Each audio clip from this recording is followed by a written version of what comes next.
Hello, dear students. Welcome to Step Up Academy, which is the online platform of Sharma Science classes.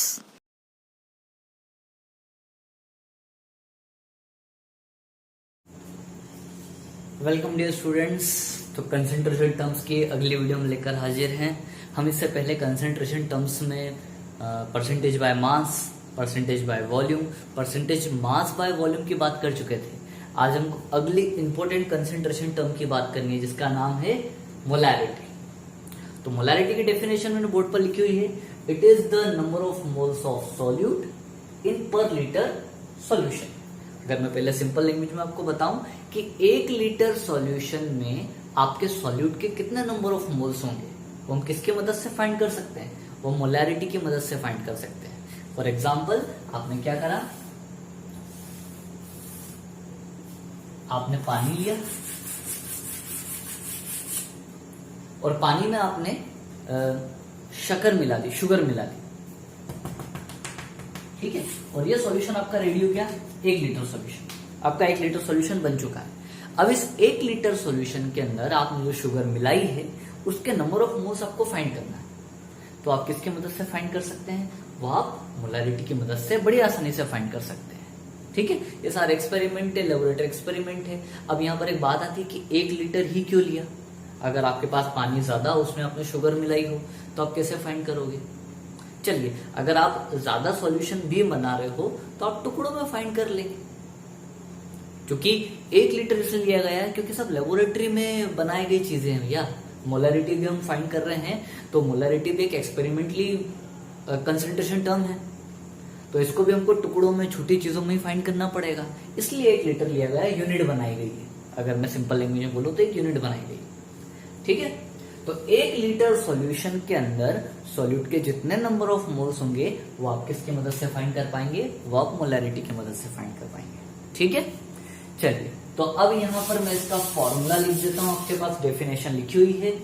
तो molarity को हम denote करेंगे capital M से, और formula बनता है इसका number of moles of solute divided by volume of solution in litre. 1 litre solution का वॉल्यूम, ठीक है। चलिए, इसको थोड़ा सिंप्लीफाई करते हैं। उससे पहले मैं आपको बता दूं कि मैंने ऊपर लिखा हुआ है number of moles of solute. आपको पता है नंबर ऑफ मोल्स का की जो फॉर्मूला होता है वो क्या होता है? मैं लिख देता हूं, नंबर ऑफ मोल्स, जिसको हम डिनोट करते हैं एन से। तो नंबर ऑफ मोल्स का फॉर्मूला होता है गिवन वेट बाय मोलर मास। ये याद रखिएगा। नंबर ऑफ मोल्स का फॉर्मूला क्या होता है? गिवन वेट बाय मोलर मास। अब यहां पर देखिए, यहां पर सॉल्यूट लिखा हुआ है। कहीं पर आगे जब हम पढ़ेंगे वहां पर हमको सॉल्वेंट की भी आवश्यकता पड़ेगी। इसलिए आपको यहाँ पर एक चीज ध्यान रखनी है कि 2 कंपोनेंट है हमारे पास सॉल्यूशन बनाने के लिए। एक है सॉल्वेंट, दूसरा है सॉल्यूट। तो जब भी हम आगे इस पूरे चैप्टर में जब भी हम सॉल्यूट और सॉल्वेंट की बात करें तो सॉल्वेंट को हम डिनोट करेंगे ए से।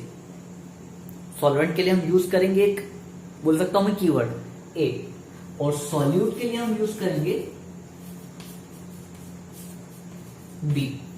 जब भी सॉल्यूट आएगा तो हम क्या यूज करेंगे? उसके लिए बी यूज करेंगे, ठीक है।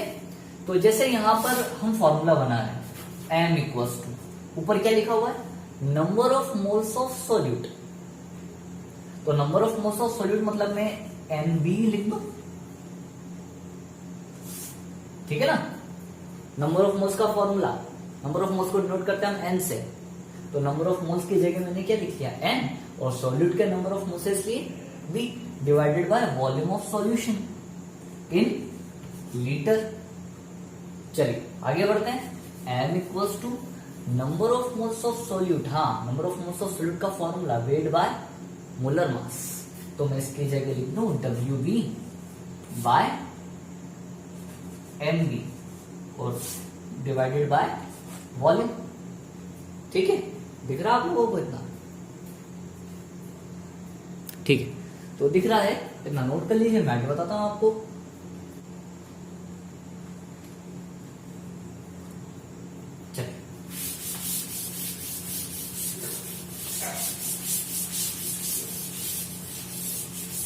मैं एक बार फिर से लिख देता हूं, हमने क्या लिखा हुआ था, m equals to number of moles of solute की जगह WB बाय MV और डिवाइडेड बाय V। अब ये V जो है लीटर में है, मतलब वॉल्यूम अगर लीटर में है तो ये फॉर्मूला बनेगा, इसको हम थोड़ा सा जमा के लिख देते हैं, WB divided by MV into V। अगर वॉल्यूम किस में है, लीटर में। लेकिन अगर आपको क्वेश्चन में वॉल्यूम जो है वो मिलीलीटर में दे दिया तब क्या करेंगे, तो अगर आपको वॉल्यूम मिलीलीटर में दे तो m equals to WB divided by MV into V, और इस बार वॉल्यूम है मिलीलीटर में, तो आप ऊपर लगा दीजिए 1000। ठीक है, तो आपका एक और फॉर्मूला बन गया मोलैरिटी का, जब वॉल्यूम किस में दिया हुआ हो, मिलीलीटर में, और जब वॉल्यूम किस में दिया हुआ हो, लीटर में। तो हाँ, इसके अलावा यूनिट, तो देखिए यूनिट कैसे पहचानेंगे हम मोलैरिटी की। ऊपर है number of moles of solute, solute के नंबर ऑफ मोल्स, और मोल की यूनिट क्या होती है, मोल divided by volume of solution in litre. ठीक है ना, वॉल्यूम की तो यूनिट क्या होती है, लीटर, या क्या बनी, यूनिट क्या बनी, मोल, इसको बोले जाएंगे तो मोल लीटर इनवर्स, तो मोलैरिटी की यूनिट हो गई मोल लीटर इनवर्स। ठीक है, नोट कर लीजिए।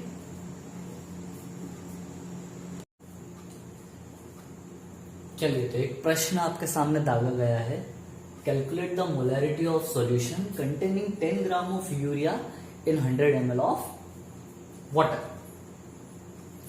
ये क्वेश्चन है आपके सामने, सीधे बोला कि मोलैरिटी फाइंड करना आपको। तो किस तरीके से मोलैरिटी फाइंड करेंगे, मोलैरिटी का फॉर्मूला हमारे पास है m equals to WB weight of solute divided by molar mass of solute. अब यहाँ पर चेक कर लीजिए कि वॉल्यूम किस में दिया हुआ है, मिलीलीटर में, तो वॉल्यूम अगर मिलीलीटर में है तो क्या करें, ऊपर 1000 लगा देते हैं। तो ये फॉर्मूला हमारे पास, इस फॉर्मूले की हेल्प से हमको क्या करना है, क्वेश्चन सॉल्व करना है। तो हमको क्या क्या गिवन है देख लीजिए, आपको WB गिवन है, क्या वेट ऑफ सॉल्यूट गिवन है हमको क्वेश्चन में, वेट ऑफ सॉल्यूट है कितना, 10 ग्राम। ठीक है, MB मतलब क्या, molar mass of urea, urea का फॉर्मूला NH2CO NH2 है ना, यूरिया NH2CO NH2, और ये टोटल मास निकालेंगे तो 60 आएगा, तो मोलर मास ऑफ यूरिया 60 हो गया। ठीक है, वॉल्यूम कितना गिवन है क्वेश्चन में हमको, वो गिवन है 100 ml। चलिए, तो सारी वैल्यू है, हम यहाँ पर सारी वैल्यू पुट कर देते हैं। m इक्वल्स टू WB की जगह 10 इंटू 1000 डिवाइडेड बाय MB कितना 60 इंटू 100।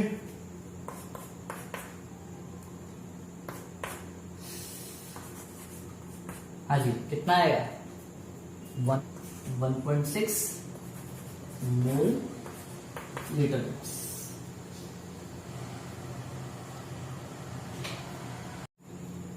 चलिए, तो मोलैरिटी का एक और क्वेश्चन ले लेते हैं, calculate the concentration in mole litre inverse. याद रखिएगा कि यहाँ पर आपको सीधे सीधे ये नहीं बोला है कि आपको मोलैरिटी फाइंड करनी, आपको बोल दिया गया है find concentration in mole litre inverse. तो जब भी ऐसा बोला जाए कि concentration in mole litre inverse, तो इसका मतलब यही है कि आपको क्या फाइंड करना है, मोलैरिटी फाइंड करना है। जैसे आगे हम पढ़ेंगे तो वहां पर इस टाइप का क्वेश्चन बनेगा मोलैरिटी के लिए, इस तरह का क्वेश्चन बनेगा कि find the concentration in mole kilogram inverse. तो इन दोनों यूनिट से आपको पहचानना पड़ेगा कि अगर यूनिट क्या लिखी हुई है कि concentration in mole litre inverse, तो आपको फाइंड करना है मोलैरिटी। ठीक है, concentration in mole litre inverse of 9.8% weight by weight of H2SO4 if the density of solution is 1.02 gram litre inverse. आपको इस बार डेंसिटी दी हुई है, ना तो वॉल्यूम बताया, ना ही आपको क्या करा है, सॉल्यूट का वेट बताया है। तो किस तरीके से फाइंड करेंगे हम, तो हम यहाँ पे अज्यूम करेंगे कि 9.8% H2SO4 मीन्स 9.8 ग्राम H2SO4। ठीक है, यहां पर हमको मानना पड़ेगा कि 9.8% H2SO4 मतलब कितना, 9.8 ग्राम H2SO4। किसमें से, 100% सॉल्यूशन में से। इसका मतलब 100 ग्राम सॉल्यूशन में से 100% में से 9.8% क्या है, H2SO4। तो इसी तरीके से 100 ग्राम सॉल्यूशन में से 9.8 ग्राम क्या होगा, H2SO4। तो सॉल्यूशन कितना, इन 100 ग्राम ऑफ सॉल्यूशन,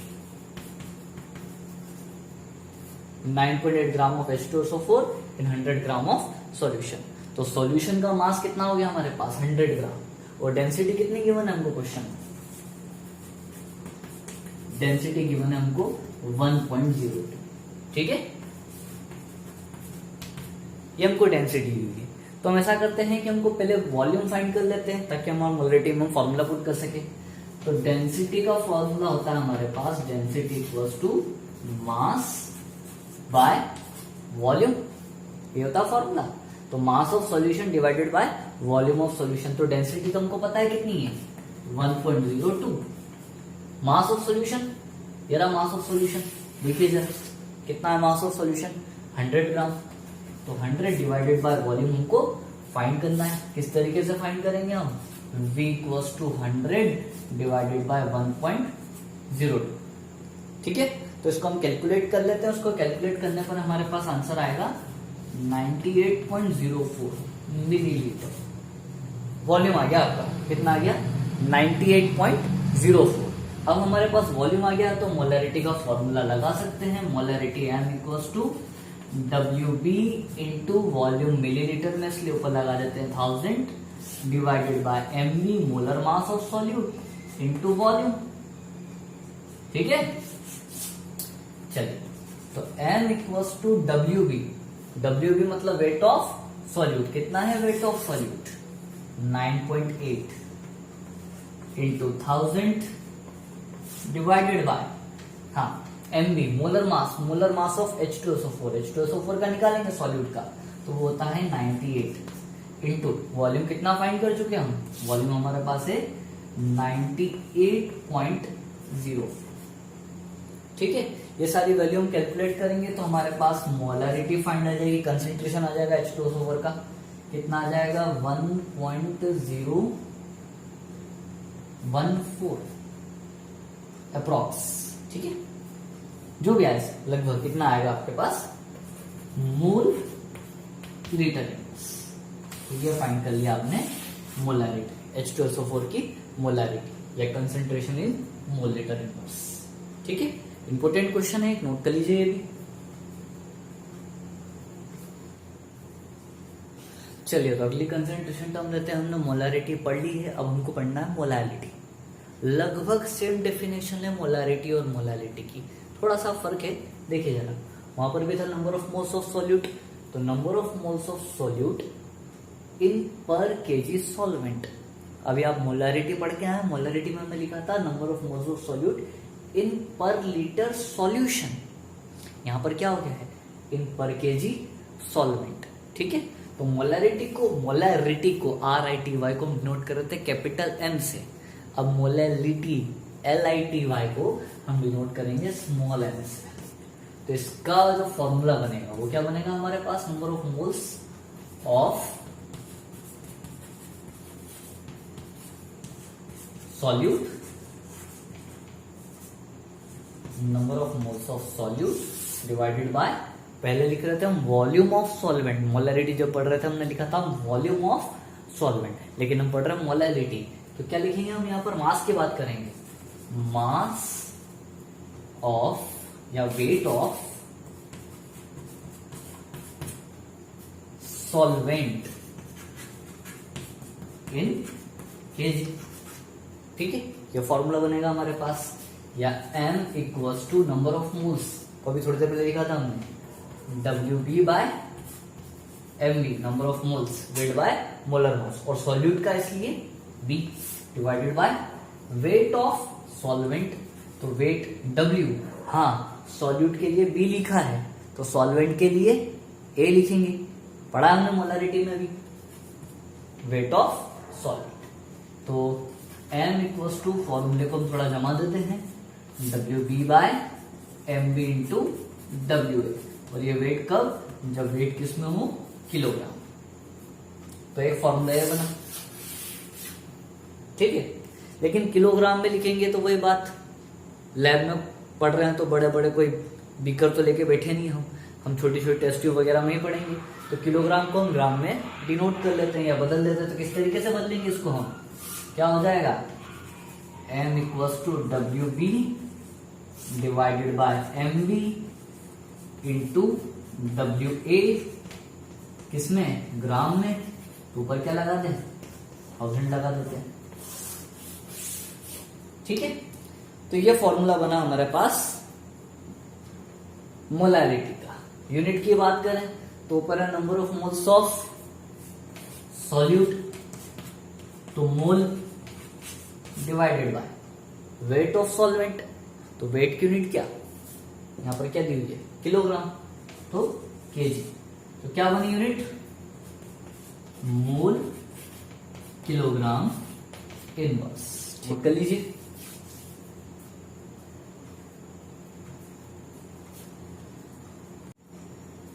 चलिए, तो एक और क्वेश्चन है हमारे पास, मोलैलिटी के लिए क्वेश्चन ले रहे हैं हम। 2.46 ग्राम ऑफ इथेनोइक एसिड या acetic acid dissolved in 75 gram of benzene, find the molality of ethanoic acid. हमको इस बार मोलैलिटी फाइंड करनी है, तो मोलैलिटी का क्वेश्चन लेके चल रहे हैं हम, ठीक है। तो हमको इथेनोइक एसिड का वेट दिया हुआ है, मतलब ये है सॉल्यूट हमारे पास और ये हो गया बेंजीन सॉल्वेंट। तो solute weight of ethanoic acid है ना, फॉर्मूला CH3COOH, मतलब वेट ऑफ सॉल्यूट WB हमको कितना गिवन है, 2.46 गिवन है, ठीक है। मोलर मास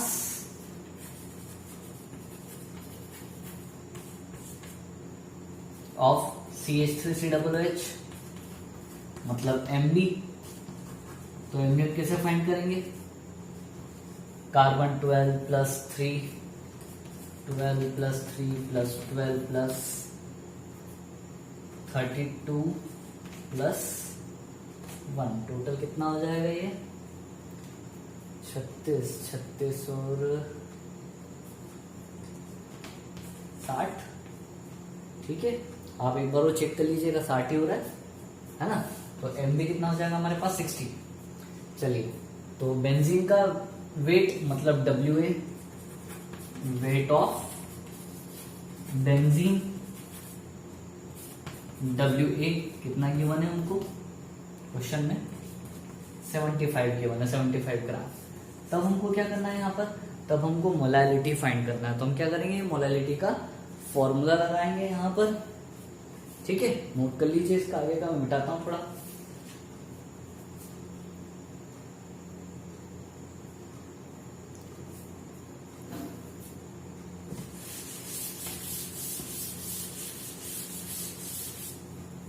तो हमारे पास मोलैलिटी के लिए फॉर्मूला होता है m equals to WB into 1000 divided by MB into WA।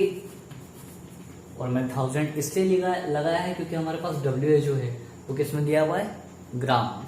चलिए, तो वैल्यू पुट करता हूं मैं, small m equals to WB 2.46 into 1000 divided by MB हमने निकाला था कितना था, 60 इंटू WA कितना रहेगा हमारे पास, 75, ठीक है। इसको हम कैलकुलेट करेंगे तो m इक्वल्स टू आ जाएगा हमारे पास 0.5 समथिंग कुछ, मोलैलिटी आ जाएगी हमारे पास मोल kg इनवर्स, ग्राम में है तो ग्राम इनवर्स, नोट कर लीजिए।